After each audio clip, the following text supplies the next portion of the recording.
আমাদের growth mindset থাকতেই হবে, উৎকর্ষতা সাধনের চেষ্টায় রত থাকতেই হবে। এখন প্রশ্নটা হচ্ছে যে আমার মধ্যে গ্রোথ মাইন্ডসেট আছে কিনা এটা আমি কিভাবে বুঝবো? সহজভাবেই বুঝতে পারবেন। আমি দুটো কায়দা বলছি। একটা হচ্ছে আপনি ভুল থেকে শেখেন কিনা। আপনি ভুল করছেন কিন্তু আপনি খুব স্বাভাবিকভাবে নিতে পারেন যে ভুল করাটা এটা পার্ট অফ ইট। আমি ভুল করেছি, আমি বুঝতে পেরেছি যে কোন জায়গাগুলোতে আমাকে পরিবর্তন করতে হবে, কোন জায়গাগুলো কিভাবে করতে হবে।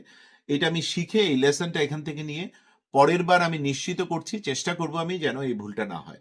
এটা আপনি সহজ স্বাভাবিকভাবে নিচ্ছেন এবং ভুল থেকে শিখে আপনি আগাচ্ছেন। এইটা গ্রোথ মাইন্ডসেটের একটা বড় কন্ডিশন।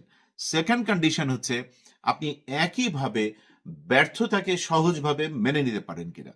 কারণ আমরা কোনো একটা চেষ্টাতে ব্যর্থ হব শতবার, হাজার হাজার বার, এইটা একটা রেগুলার ব্যাপার। আপনি চেষ্টা করবেন আর সাথে সাথে কোনো কিছু হয়ে যাবে, সেটা কিন্তু হবার নয়।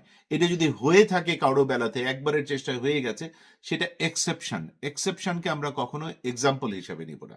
সবাই, আপনি যখন কোনো একটা চরম সফল লোকের গল্প শোনেন, দেখেন, পড়েন, তখন আপনি দেখবেন তার অসংখ্য ব্যর্থতার গল্প রয়ে গেছে আড়ালে, কষ্টের গল্প রয়ে গেছে, সংগ্রামের গল্প রয়ে গেছে, যেই অংশটা হয়তো সামনে আসে নাই, সে না বললে কেউ জানতেও পারবে না। সুতরাং এইটাও পার্ট অফ ইয়োর মানে প্রজেক্ট সাকসেস।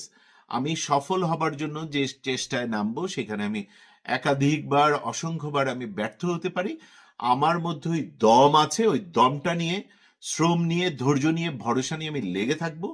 সর্বোপরি আমি সৃষ্টিকর্তার উপর পূর্ণ ভরসা রাখবো যে আমার জন্য এটা যদি কল্যাণের হয়ে থাকে, যেটাতে আমি চেষ্টা করছি, আমি যেহেতু আমার আপ্রাণ, আন্তরিক, ভালো